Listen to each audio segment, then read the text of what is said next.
Welcome back, guys. In this video, we're going to cover ESLint, which is a tool that'll help you identify problems with your code. And we're also going to learn how to inspect our code during runtime. This is also known as debugging in the professional world. So let's get right into it. First, we can install ESLint by following the same procedure we followed when adding Prettier. So let's go ahead and open the Visual Studio extensions sidebar and look for ESLint. Just go ahead and install that. There are two ways to configure ESLint. ESLint is very pluggable. You can define your own rules, or you can use commonly accepted rules. It's really up to you. There's two ways to configure ESLint. One way is to create an ESLint RC file. The other way is to basically put the ESLint config into the package JSON, which is what we're doing here, as you'll see. But there is no additional rules. I'm basically using the default rules. And let's go ahead and see how that works now. Our header file is now a little yellow, so let's go ahead and give the attention that it's asking for. And let's look at what this says. href attribute. Okay, I know this rule.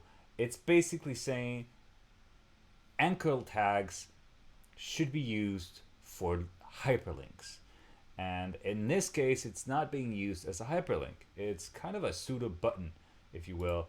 This is a common practice on the internet, and ESLint has warned us about it. So let's go ahead and see what the autocomplete is suggesting. In the previous video, I used autocomplete to find the valid imports for our components. But in this video, as you can see, autocomplete is not being as helpful. I do not recommend simply disabling certain rules whenever you encounter a violation. It is better to go through the documentation and understand what is going on. And in this case, we know that the problem is how we're using the anchor link. So let's go ahead and fix that and use it as it's intended. And what I'm doing here is an HTML feature that basically says, when you click this link, don't navigate to a different page, but just go to a certain element on my current page with the given ID. In this case, top.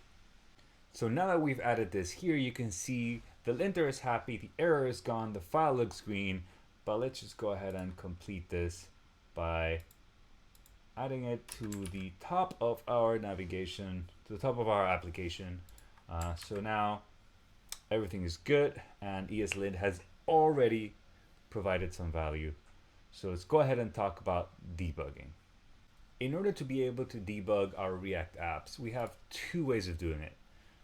The most commonly known one is by using the browser and looking for the source files. But with Visual Studio Code, we can do it right from the browser. And this is a great experience if you're doing something like Next.js, which kind of puts the front-end code and the back-end code together. But in this case, with a simple SPA, we can also use Visual Studio Code for debugging.